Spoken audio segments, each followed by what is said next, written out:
I think a lot of people, as they get older, fear becoming their parents. Um, or more importantly, like they're afraid of falling into the same traps that their parents fell into. I had that. Um, I had a pretty severe level of fear like that when I was younger. And fortunately, I don't really have that same fear now for a couple of reasons I'll explain in a second. But um, this kind of happens because as kids, we're sponges, and we don't always fully understand that, especially when we're really young, like from ages like maybe from when we're infants to like probably about 10 years old. We don't realize how like designed we are to be observing everything our parents are doing, right? But I think that there are times where as kids, we know that something is wrong. Like our parents are doing something that either we don't understand or we know is wrong, but we don't know how to explain that. We're like, we think that what you're doing is wrong, or we think that we wouldn't do what you're doing, or we're like, wait, what are you doing? Why are you doing this? And it isn't just why are you doing this in like the sense that we don't understand necessarily. It could literally be like we know that they shouldn't be doing it, but couldn't explain that because we're kids, but we just know that they're making a decision that's not a good decision, right? But as little kids, we don't get to control that stuff for like 8, 9, 10 years old. And then we grow up and go, we don't want to repeat the same mistakes our parents made. And there's two things I want to mention about this. Because I think I'm fortunate enough to have sort of, at least for myself, figured out how to avoid the pitfalls from my family. And I'm not actually saying that I'm going to completely avoid all of them, but at least how to function in a way where that fear doesn't like hold me down anymore. There's two things that I want to mention. The first one is the idea that like um, the fear of following in the footsteps of those that came before us and failing the same way that they failed. I think one of the challenges is the fact that we feel the pain. We see the pain that they're going through, and we're like, oh God, do I have to go through that same pain, right? So like if let's say that this is a really stupid example, but let's say that like I don't know, your dad has like a gambling addiction or something, and you're like, oh my gosh, he's got a gambling addiction, and you see how that destroys the family, and you're like, I'm not gonna do that. No matter what happens, I'm not gonna do that when I grow up, right? Sometimes with something like that, that's a little bit more straightforward, because then you're like, I'm just never going to gamble, right? Like that becomes the theory. So for instance, my dad smoked when he was a kid, and so I was like, I'm never going to smoke, and so I don't smoke, right? So some of those are a little bit easier. But the thing that we don't always think about is sort of like, what is the root cause of that pain? And so I'll sort of explain this a little bit, right? One of the reasons that we fall into the traps that our parents and our family members do is the fact that we don't realize what's going on beneath the surface behind the reason that they're falling into those traps. So, if I go back to that gambling example, as a very young kid, we can't actually conceptualize until we're a little older, maybe in our teen years, why dad would be gambling in the first place. It's not really something that we conceptualize, because we're more focused on the fact that we see the outcome of what's going on. We see that dad's gambling, and that's destroying our financial future and our livelihood, and that's a really big problem. We're like, we're never going to gamble because gambling is the problem. And it's like, we aren't at the point maturity wise until a certain point in our life in the future where we're able to start conceptualizing that the gambling was just the surface level problem, when there was a deeper rooted problem, and gambling was just the sort of outlet for that problem. Gambling may have been an escape for dad. Gambling may have been a thing that dad did because he just got addicted and hooked on it, and he can't stop, and it's something that he can't stop thinking about and all this stuff. And so it could be a compulsive behavior, right? But maybe, like I said, at the end of the day, it could be an escape, right?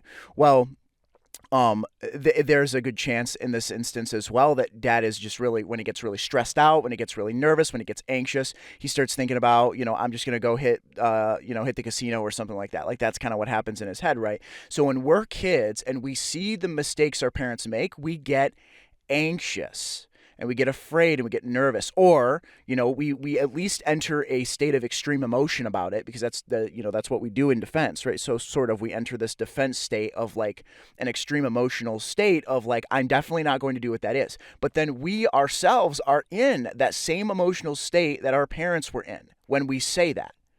And so if we're not aware at a deeper level of what's going on with them that's causing them to do that, when they're stressed out and they're anxious and they're having fear, then when we ourselves have that fear, we may be going and doing something, we may be entering, even if we're not doing the same destructive behavior, we may go do another thing for the same reasons our parents did, right? So if I then grow up and say, I'm never going to gamble, but I become an alcoholic, but I never go to a casino, but I just drink because when I get really stressed. You see how, yes, maybe I'm not destroying my family's future in the same way that dad might be doing. But at the same time, I'm not actually solving the root cause of the fact that when I get stressed out, I need to escape the same way, in this instance, dad does. Not my dad, that's not his thing, but like I said, it's just sort of an example.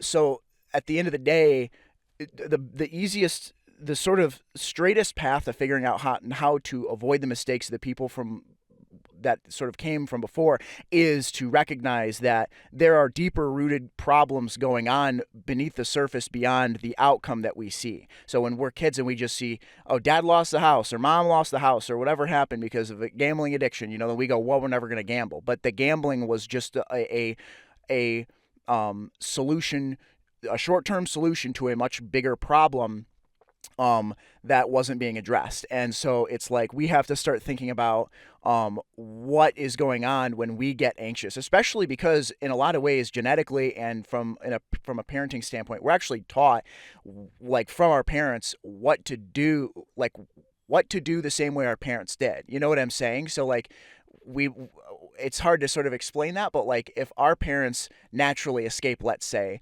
then they are going to indirectly teach us to also naturally escape, right? And so we have to consider that and sort of go, whatever my parents do when they're anxious or stressed, I need to consider that I'm naturally going to do the same thing, most likely, unless I do the second thing I was going to say, which is change.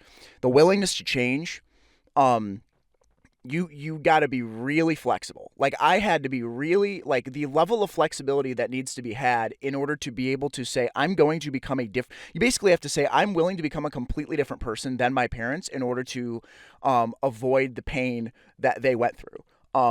That's just how it has to be. And the willingness to change, I think fortunately for a lot of the younger generations, that seems to be significantly higher, at least from what I've seen. People are more willing to change.